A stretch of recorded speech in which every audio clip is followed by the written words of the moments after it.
Still ongoing at this hour is the urgent search for a missing F-15E crew member after a U.S. fighter jet is down behind enemy lines in Iran.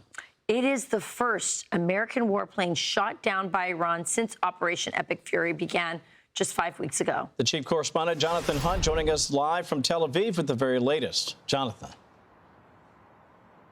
Good morning to you guys. There is quite literally a race on to find that missing F-15E crew member. The U.S. doing everything it can, of course, to bring him home safely, but the Iranian military also looking for him, looking for what would be obviously a huge propaganda victory. If they can find that crew member, they would obviously parade him on Iranian state TV. Talking of Iranian state TV, they were very quick to start showing pictures of the wreckage of that F-15E and one of the ejector seats with remnants of a parachute found near where it came down. That was in the southwest of Iran, a pretty remote area. We have seen pictures of rescue helicopters flying in that area. At one point, we know that some of those helicopters, the U.S. helicopters, took incoming fire. Some members of one of those crews were injured, but we understand the helicopters landed safely. Separately, and around the same time, a U.S. A-10 Warthog was also brought down. That crashed apparently near the Strait of Hormuz. The pilot of that A-10 Warthog has been successfully recovered. Meantime, strikes against Iran continue. We heard of strikes near the Bushehr nuclear facility in Iran earlier today. That is obviously one of Iran's major nuclear programs.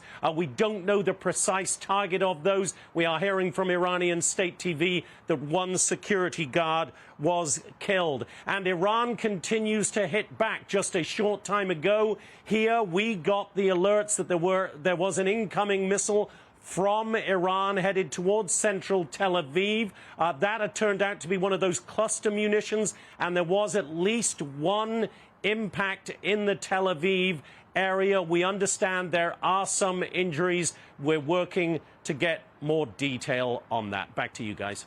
All right, Jonathan Hunt, live for us in Tel Aviv. Jonathan, thank you very much. We'll check in back with you a little bit later. Now, let's bring our viewers into what Jonathan's talking about and where the F-15E went down. It is believed to have gone down in the Khuzestan province. You see here in the red. And the F-15E, by the way, is the Air Force's workhorse. They can do air-to-air and air-to-ground missions. They can fly low. They can fight in multiple conditions. And this is the area they think it went down. But you can see in this green, the Zagros Mountain range. That's the difficulty that Jonathan was talking about. And you can see here a picture of that Zagros mountainous area, very difficult terrain. Now, what's happening is our combat search and rescue teams, or CSAR, highly trained teams that are equipped to go in. Remember, all the way back in 1995, you had a daring rescue of Scott O'Grady. A pilot went down. So more than 30 years, these specialty teams have para-rescue jumpers that can go into difficult terrain like this. They're equipped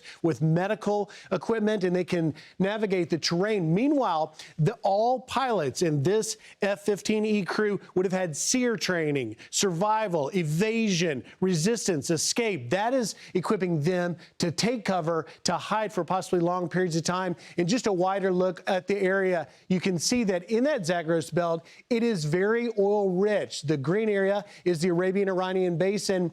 And of course, Zagros plays a large part. You can see in the red supergiant oil fields, they have that. And of course, all of that oil wanting to come out of that Strait of Hormuz. This strait, by the way, is where that A-10 Warthog was believed to have gone down. That pilot, okay. But guys, the clock is ticking. It's been more than 24 hours now that that weapons systems officer, that's the guy that rides in the back, that is believed to be somewhere in that area, and teams are working to get him. But these CSAR teams, these search and rescue teams, are the best of the best. And so there's hope that they will be able to recover him. He obviously has beacons and technology that would direct our CSAR teams to him.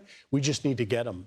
But we also don't know if he's alive. or dead, correct? We don't know that, Rachel, and that's why this is so heavy, because we do know from reporting that the PAVE helicopters that went in to rescue the first pilot did take fire. They're okay, but during the rescue of that first pilot, they did take fire on the helicopters, which means that there are possibly IRGC threats in the area, which raises the stakes for the rescue of the second pilot. And initially, Iran said shoot and kill any pilot that is found in a crash site.